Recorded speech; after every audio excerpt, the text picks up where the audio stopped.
रात के 10:30 बजे तेज बारिश हो रही थी। दिल्ली की एक ऊंची इमारत की 8वीं मंजिल पर रणवीर मेहता घबराया हुआ ऊपर भाग रहा था। उसके हाथ में फोन था और वह किसी पर चिल्ला रहा था, अगर तूने वो रिकॉर्डिंग भेजी तो मैं बर्बाद हो जाऊंगा। कुछ ही देर बाद एक जोरदार आवाज आई और सब कुछ शांत हो गया। अगली सुबह पुलिस को फ्लैट नंबर 804 में रणवीर की लाश मिली। सिर पर चोट थी और दरवाज़ा अंदर से बंद था। कमरे में बस 3 चीज़ें मिली, टूटा हुआ मोबाइल, आधा जला हुआ नोट और एक टूटी हुई चाय की प्याली। केस की जांच इंस्पेक्टर आरव चौधरी को सौंपी गई।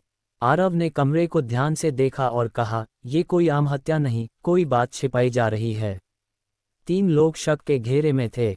नेहा मेहता, रणवीर की पत्नी, जो कह रही थी कि वो उस रात अपने मायके में थी।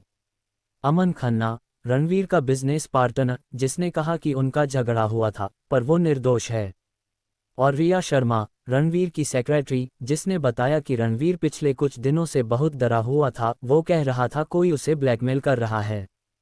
फॉरेंसिक रिपोर्ट से पता चला कि मौत रात 11 बजे के आसपास हुई। आरव ने रणवीर का फ़ोन रिकवर कराया। आखिरी कॉल नेहा के नाम से थी, लेकिन रिकॉर्डिंग में आवाज़ किसी आदमी की थी। वो कह रहा था, अब सबको सच पता चलेगा रणवीर, तेरा खेल खत्म। आरव को शक हुआ कि मामला केवल ब्लैकमेल का नहीं है। उसने सीसीटीवी फुटेज देखी। रात 10:40 पर कोई डिलीवरी बॉय बिल्डिंग में घुसा लेकिन कभी बाहर नहीं गया। उसका चेहरा छिपा था, पर उसकी घड़ी पर नजर पड़ी, वही घड़ी जो अमन पहनता था। आरव ने अमन को बुलाया और सीधा पूछा, तुम्हारी घड़ी कहाँ है? अमन हड़बड़ा गया, वो खो गई थी। आरव मुस्कुराया, झूठ, वही घड़ी रणवीर के कमरे में मिली है। अमन का चेहरा उतर गया। कुछ देर चुप रहा, फिर बोला, रणवीर ने मेरे नाम पर फर्जी अकाउंट खोलकर करोड़ों का घोटाला किया था। मैंने उसे धमकी दी कि मैं सच सबके सामने लाऊंगा। उस रात झगड़ा हुआ, वो मुझसे भिड़ गया, मैं गुस्से में उसे धक्का दे बैठा।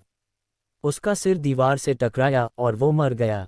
मैं डर गया, कमरे को अंदर से लॉक किया और खिड़की से निकल गया। आरव ने शांत स्वर में कहा, सच्चाई चाहे कितनी भी छिपाई जाए, एक सुराग हमेशा बोलता है। बारिश फिर शुरू हो गई थी। अमन को गिरफ्तार किया गया।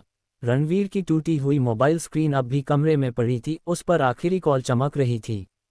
Neha, last call 10:45 PM। और उस आखिरी कॉल के साथ एक झूठ हमेशा के लिए खामोश हो गया। योजक चिन्ह, योजक चिन्ह, योजक चिन्ह।